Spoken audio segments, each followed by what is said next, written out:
Hi, my name is Travis Henry, president of the Gottlieb Institute, and this video will be about picturing a threefold commonwealth in Russia, especially with the Free Nations Forum as the basis. And we use the imagery which the Free Nations Forum it, uh, displays in their logos and in their publications. We use that as a aesthetic basis for this depiction of a threefold commonwealth. There could be other ways of approaching a threefold commonwealth, but we are focused on the Free Nations Forum as an audience. And we in our previous video we also showed how these principles would enable the Free Nations Forum to really cooperate with the Free Russia Forum, another dissident group, and together they could form a parallel society which is really counterpoised versus the existing nation state in Russia, the Russian nation state, which is presently Putinist. But we view any nation state, any fusion of nation state, to be inherently unhealthy, though in some countries it's more unhealthy than others. And presently, the use of the Russian military to expand the nation state is really sick, and it's a continuation of World War II style nation statism, which was the deepest, darkest expression of the nation state in Europe. And this video will show not only separating the national culture from the state governance, which is two sectors. We're also separating or differentiating the economy into a threefold commonwealth, and this is it is a country, and it's something very different than any nation state. It, a threefold commonwealth has never existed on the face of the earth, but it is within reach of contemporary statecraft. What we're going to show is what the Free Nations Forum, how the Free Nations Forum could embody this threefold commonwealth as a parallel governance, basically. So here we go. I'm going to switch to our slideshow. Here we go.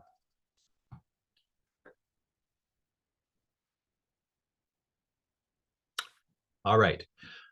From Russian Federation to threefold commonwealth.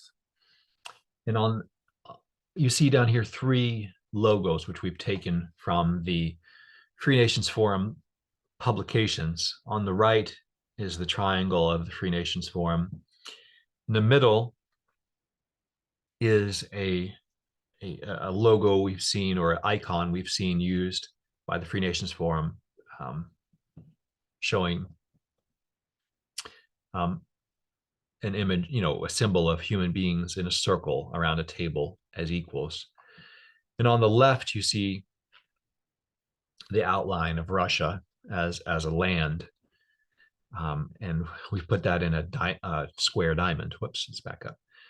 These three symbols, we're going to use these for our presentation. Now, the symbology of a threefold commonwealth in Russia would not have to look like, it would not have to look exactly like this, but we're using the Free Nations aesthetic for this presentation.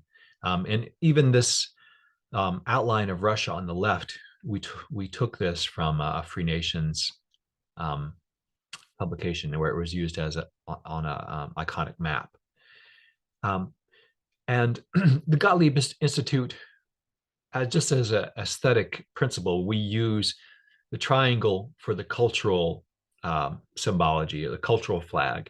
We use the circle for the political rights flag, or the governance flag. And we use a square diamond for the economic flag. And whenever we do a presentation on any country, we use this symbology as a basis. This idea has been around since World War I.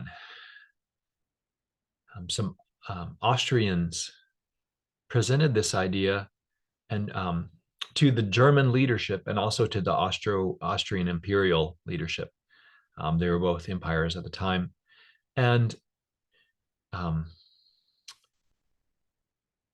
the idea did not sink into the heads of the leadership, much less their hearts and much less their wills. It did not sink in.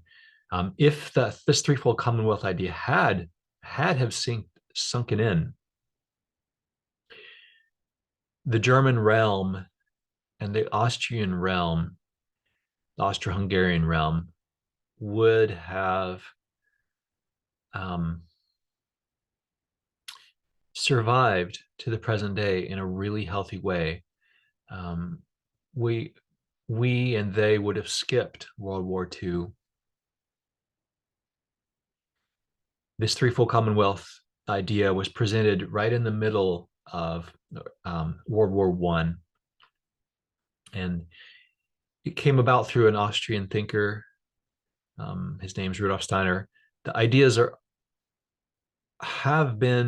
were based on some previous political philosophers, but no one really tied it together in this package, in this clear way, this threefold Commonwealth. For example, we mentioned in an earlier video, we mentioned von Humboldt, who suggested that the national culture needs to be constitutionally separate from the state, along with other cultural fields.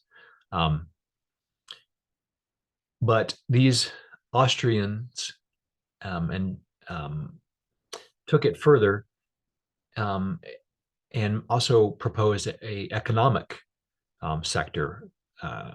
In each of these three sectors, cultural, political, and economic, would be as independent of each other as our national governments today. Yes, they would both, all three of the administrations would operate on the same territory. Back then, it would have operated in Austria and Germany, but they would be independent of each other, and they would each have their own international relations in a certain sense. One of the administrations would represent the country in cultural affairs. Another would represent the country in political, military, diplomatic affairs, and the third administration would represent the country in economic and trade affairs. And basically, if the Austrian and German leadership had understood this idea and enacted it, not only would we have skipped World War II and all the suffering that came from that, probably Germany and Austria would still be politically united. I mean, when I say Austria, I mean the Austro-Hungarian Empire. And that sounds like some sort of Germanophile vision. It's not the case, because a threefold Commonwealth is no longer associated with a national culture or a particular language. These threefolders, so to speak, these Austrian and German threefolders, they are proposing essentially the same things I proposed in this earlier videos: separation of nation and state, separation of language and state, separation of religion and state, which was already already been enacted by the Americans, but the Americans had not and still don't yet understand the separation of nation and state, the separation of language and state, or the separation of economy and state. That's where that's our Achilles heel right there, the money and politics. But these threefolders, they proposed this threefold Commonwealth And many people supported it. The New York Times wrote a book review and praised it. Like, this is, and I'll have some of the quotes later in this slideshow.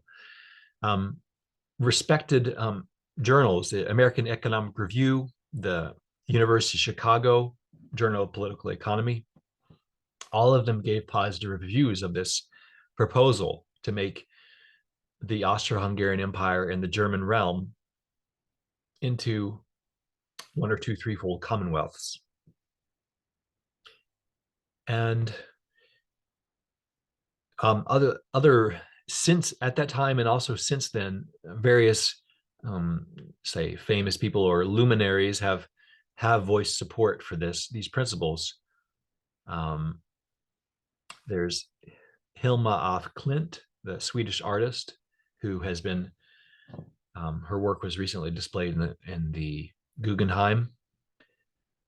Ibrahim Abouleish, he's a living Egyptian entrepreneur and a Muslim who operates the Sekhem community in Egypt, which was instrumental in Egypt largely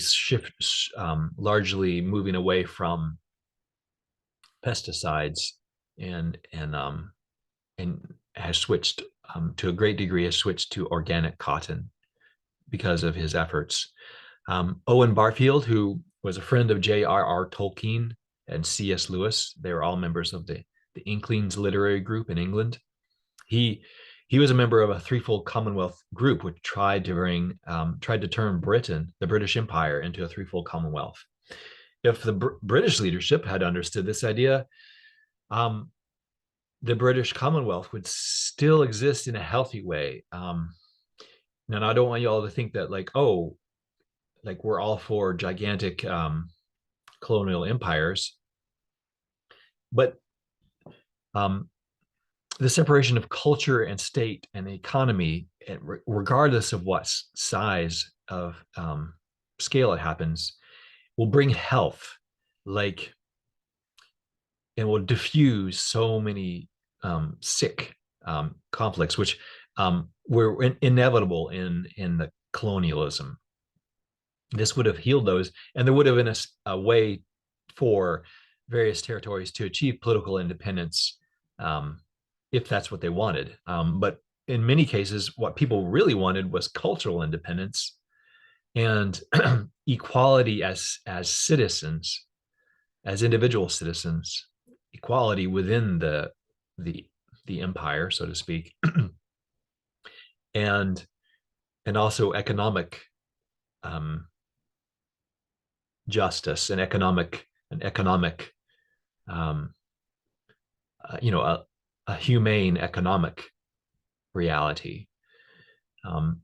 When all three of these were thwarted by the colonial nation states, and so the only option which was offered was to a violent secession, which broke up those colonial empires and made new nation states. So the fusion of nation states just continued now. But anyway, other persons who've been in favor of this idea, a threefold Commonwealth, the Russian artist, writer, Andrei Bely, he's a famous Russian novelist, a symbolist, a present day Israeli philosopher, Yeshayahu ben Aharon. He's the son of the Ben Aharon Israeli revolutionary. He has written articles about turning Israel into a threefold Commonwealth transformation.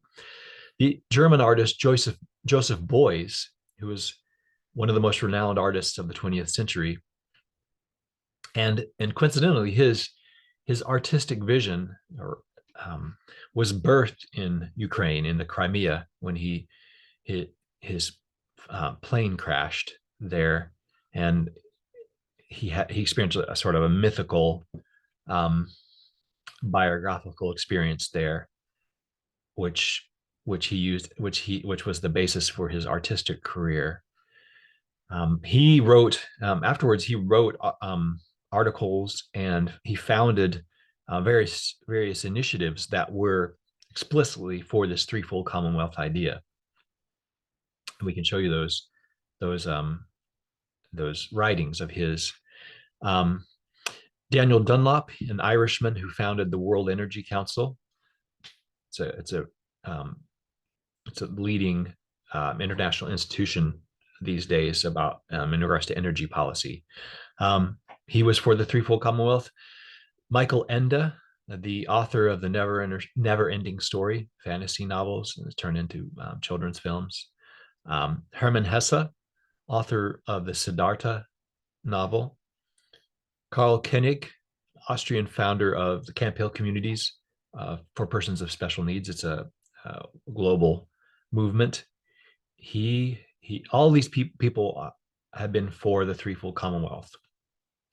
Dmitry Mitrinovic, a Bosnian Serb philosopher who later moved to Britain, he was advocated for a threefold Commonwealth in Britain. He even proposed what he called the how instead of having a House of Lords and a House of Commons, he proposed a sovereign House of Culture and a House of Commons as the political sovereignty, and a House of Guilds for the economic sovereignty. Then Emil Molt, who founded the Waldorf School movement, which is the largest non-religious independent school movement in the world. There's, I think there's a couple thousand schools or kindergartens. He actually was a member of the threefold Commonwealth movement, who advocated for this in Germany and Austria during World War One and the aftermath of World War One.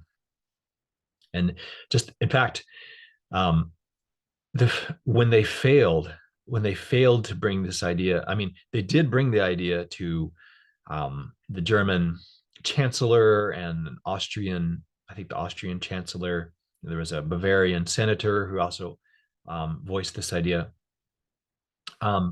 When all those fell through, and I mean, he actually founded the first Waldorf school because of the threefold Commonwealth had failed, and he was like, well, there's nothing to do now but try to make a better world through individual education. But these threefolders never really abandoned the idea of a threefold Commonwealth, although activity towards that was all funneled in, it funneled into the Waldorf School movement, and the threefold Commonwealth idea really did fall by the wayside, unfortunately, because, like I said, the World War II would have been skipped, and most of the wars that are ongoing right now, including the Russo-Ukrainian war, would be skipped and would be stopped if the leadership and the people would understand these ideas and enact them. Going down the list, there's also Ehrenfried Pfeiffer. He basically founded organic agriculture. He was a German who worked with this British lord who together they founded organic agriculture. The Britishman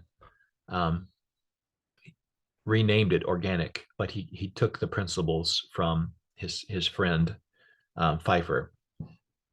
Sergei Prokofiev, the Russian philosopher, he's the grandson of the Russian composer with the same name.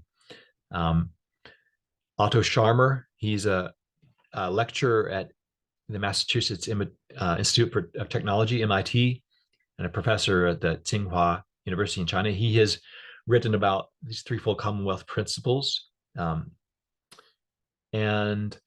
Asya Turgenev, how do you say it? Asya Turgeneva, the Russian artist who was I believe the spouse of Andrei Bely. She was for this idea. And Andy Warhol, no less.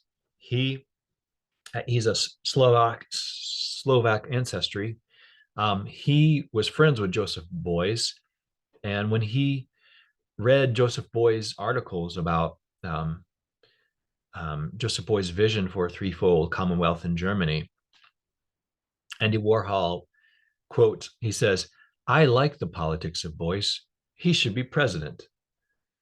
And I think Andrew Warhol was speaking about president of the United States for Joseph Beuys, which would be a stretch. But president of Germany, Germany would have been a lot better off if Germany had taken up this threefold Commonwealth idea, even back in the 70s or 80s. And in fact, and as a side, there was a man in Eastern Germany, a lawyer in the communist Germany, who just as in the year or two as the Glasnost was happening, um, this man, I forget his name right now, but this lawyer, he advocated for turning Germany into a threefold Commonwealth and uniting in a new way, so that Germany wasn't just so it wasn't just like communism failed and now the American version of Germany, of West Germany, will just absorb the Eastern Germany and just turn it into the Americanist version of Germany. He proposed a threefold Commonwealth, which would be a new kind of Germany, an idea that came from Germany, but which is really structurally transcends any sort of nationalism, and it also transcends the American commercialism, and it transcends statism, which is the other danger, progressive statism. And lastly, we hear Joseph Weizenbaum, a MIT professor in computer science. He's widely recognized as one of the pioneers in computer ethics in regards to artificial intelligence. He passed away, but he also wrote articles about this threefold Commonwealth. So the idea has existed since World War One. Some of the principles have existed before then, such as the separation of nation and state, but none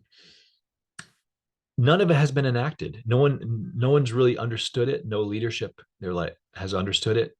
No nation-sized entity has enacted this separation of powers.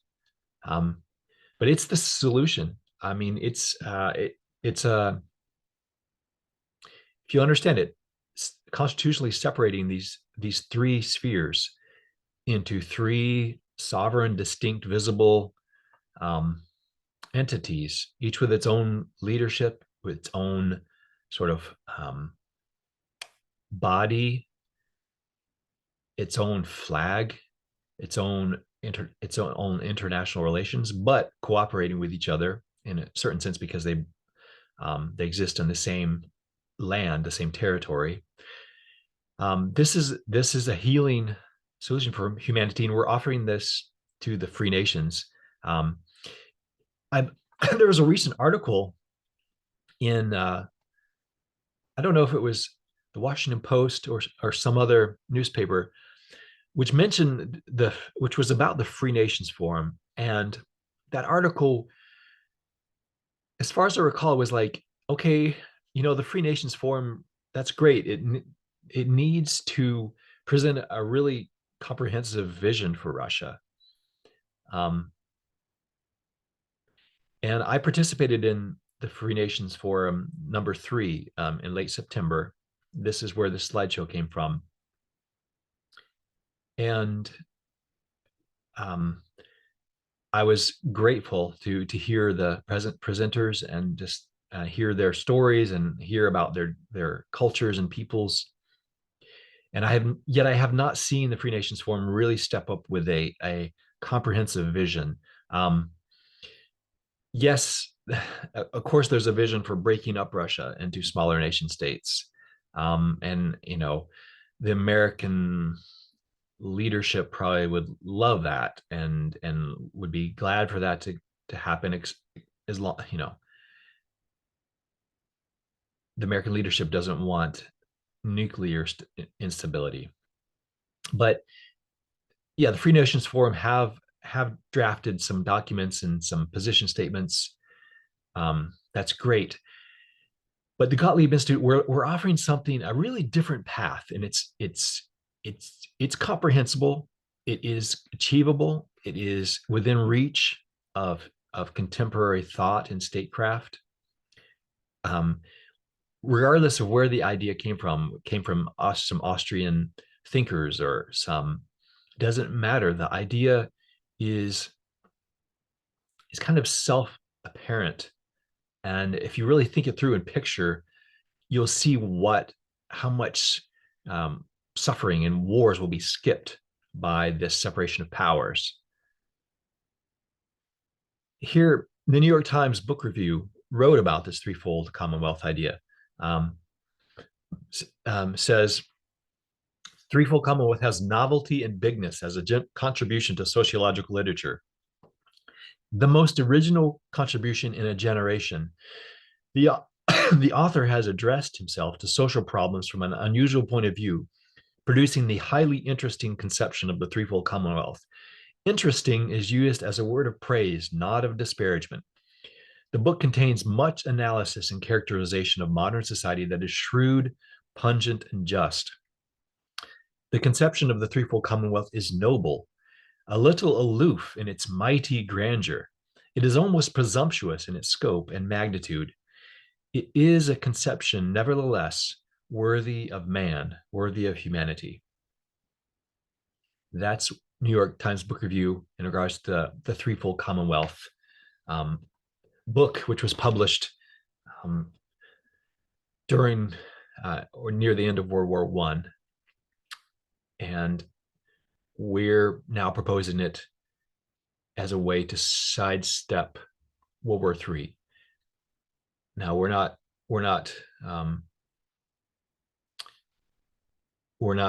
saying anything is needs to be. We don't need to be afraid of any sort of world war. We hope that doesn't come to pass. But we are saying that these structural separation of powers are the makes humanity immune, or like makes a country immune to those sort of destructive forces. It untangles so much. And here, when everything's all tangled up, when the nation and the state and the economy is all tangled up, like it is in every country, but some countries are more tangled up than others. You get this.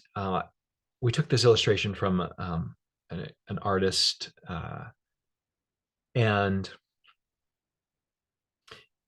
it just shows what it's like when there's a one-fold, uniform, fused, in other words, confused, tangled, ensnaring. It's an undifferentiated nation, state, and a national economy. It's all one thing.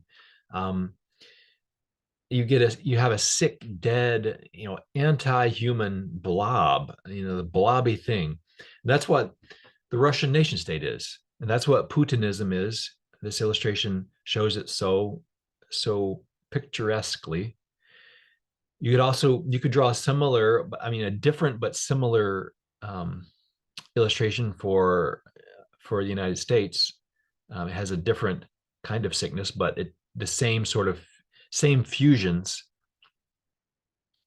just a different focus, different intensity. And it's same with any of the 194 nation states. They're all tangled blobs. It's just Russia's tangled blob is more tangled in certain ways. Okay, but now we're getting really into the solution. So if you took the three nations symbology, the three nations aesthetic, and use that as a basis for this, picturing this threefold Commonwealth, or embodying this as a parallel governance, a threefold governance, this is what you have. And pardon my Russian. I hope there may be grammatical errors or spelling errors, but I wanted to include some Russian term imagery, and I'll have English translations also. On the top, you see I'm going to move to English slide. The Commonwealth of Free Cultures, Sovereign Cultural Republic. Then you have a Commonwealth of Equalocratic Governances. This is the rights Commonwealth, the political Commonwealth. And then on the bottom, you have the Commonwealth of Unity Economies, the Economic Commonwealth. And there are three sovereign entities. Each individual in the land, in the country, is a member of all three. They're a citizen of the rights Commonwealth. They're a free participant or non-participant, or patron or non-patron of various cultural initiatives or organizations, civil society organizations, charities, national cultures, and so forth, religions or philosophical bodies, everything that's presently in the third sector of, so like the cultural sector or non-governmental sector, nonprofit sector, charitable sector. These are all kind of aspects of a free cultural sector. And then on the bottom, each individual is a participates in the economy, and somehow where every human being participates in the economy, we're even if we're independently wealthy, we're still a consumer, and we're probably investing our money. But most people are also labor in the economy, or there's people, business owners. This is all aspects of the economy. The chambers of commerce. This is basically it puts a comprehensive face to the economy as a whole.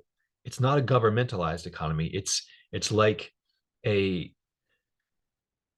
sovereign chamber of commerce. It is the economy, and so it has a face and a leadership. Like there's some sort of economic leadership, just in the same way that a chamber of commerce has some sort of leadership, and it's transparent, but it's about the economy. All right. Here, yeah, we say the three commonwealths are as independent from each other as our national governments today.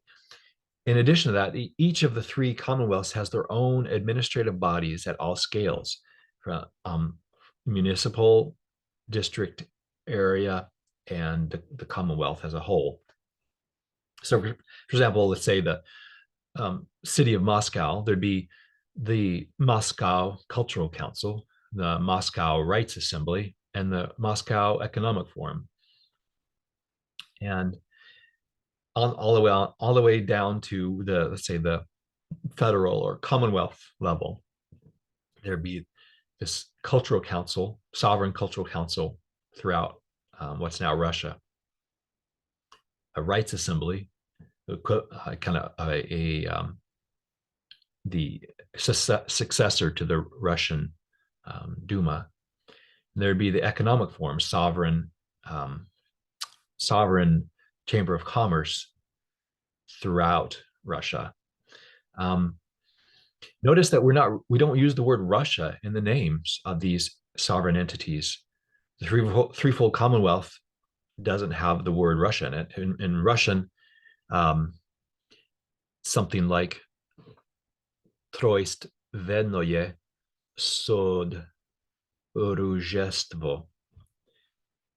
There's no word Russian in there because a threefold Commonwealth has the nationality is not attached to the government or to the economy, or even to the cultural council as a whole. Rather, the Russian National Cultural Trust is one, independent organization within the cultural sector, just like presently any sort of religious or nonprofit organization is an independent participant in the nonprofit sector. We'll show that later, how the nationalities are part of the cultural sector. Um, so yeah, but each of the sovereign commonwealths, the cultural commonwealth, the rights commonwealth, and the economic commonwealth, they each have their own leadership bodies. Um, not ex- not exactly a legislature. Well, the rights assembly is the legislature. The cultural council and the economic forum, they're not really legislatures. They're commensurate in stature and in visibility, but they're not writing laws. Like the cultural council is basically a voluntary um, forum for the entire cultural um, all the cultural organizations in the country, so that they can kind of form a a unified sort of lobby as far as protecting cultural freedom and also kind of securing cultural funding. Same, the Economic Forum is kind of it's also not a legislature. It's not passing economic laws, but the only body that's passing laws is the Rights Assembly. But the Economic Forum would be commensurate um, to the rights legislature. It it would be the it would embody and put a face to the economy as a whole. Um, I mean, all the private enterprises. There would be no more government enterprises. There'd be no state-owned enterprises, but um, the economy as a whole, and not just the companies, not just the producers, but also the consumers and the labor unions. There's basically producers, labor unions, and consumers. In other words, like industry associations, trade groups, and labor unions, and the consumer federations or consumer advocacy groups. Those are kind of the three components of the economy, of a healthy economy. Whereas presently, the consumers and labor have gotten just leveled by the industry lobbies, the producer lobbies in the United States, and um, we're not. I mean, the question of where labor unions fit in a threefold commonwealth, that's a it's more than what I want to go into right now. They are they're economic entities, and but a lot of what they're advocating for would be achieved actually by the separation of money and state. Um, all the good things, all the sensible things, all the healthy things that the labor unions have fought for, um, that would actually be realized for society wide, and not just for members of the existing um, unions, but even people in working in these retail jobs and convenience stores. Like so many people have just fallen through the cracks. Um, here is a sort of organogram or chart showing again these three sovereign entities. On the right, you have the cultural commonwealth; in the middle, the rights commonwealth; on the left, the economic commonwealth. They're basically upside down pyramids. They're not hierarchies, they're lowarchies, because threefolding views the municipality as the basis of all human um, human community, and every municipality would have its own rights assembly, and that in the long run needs to be the highest um, power. And that's why in our in regards to political independence on these referendums or plebiscites, that's why we also use the municipality as the basis for potential city states even.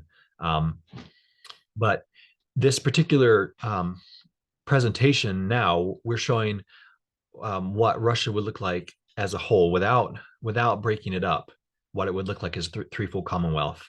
Um, the municipal plebiscites fit in with this. but in order for that to happen healthily, the culture needs to already be separated from the state, and also the economy that makes that municipal plebiscite, makes that referendum happen in a clear and peaceful way. Yeah, so from the municipalities, there's also, each municipality has its own cultural council, each has its own economic forum, or kind of a municipal chamber of commerce. But also on down to the districts. So in other words, the rayon in Russian, and down to the what we call areas, which but in Russia that would be the oblast, and then down to the Commonwealth as a whole, the present day federal level. We use the word area instead of oblast because we'll show you in some slides here that each of the three commonwealths has its own political, not political, has its own administrative geography, its own version of like provinces. And what are now the oblasts and the rayon, the districts, that would only be relevant to the rights commonwealth. Those would become rights districts and rights areas. Whereas the municipality applies to all three commonwealths because that's the basis of human community. But then the economic districts and economic areas and the cultural districts and the cultural areas would not follow the boundaries of the political rayons and oblasts. They would have their own geography, and we'll show that later in this presentation here. So, but here we're going to give you an overview of the cultural. In fact, let's stop this slide and this slideshow video, and we'll continue in the next video, which will be about the cultural commonwealth.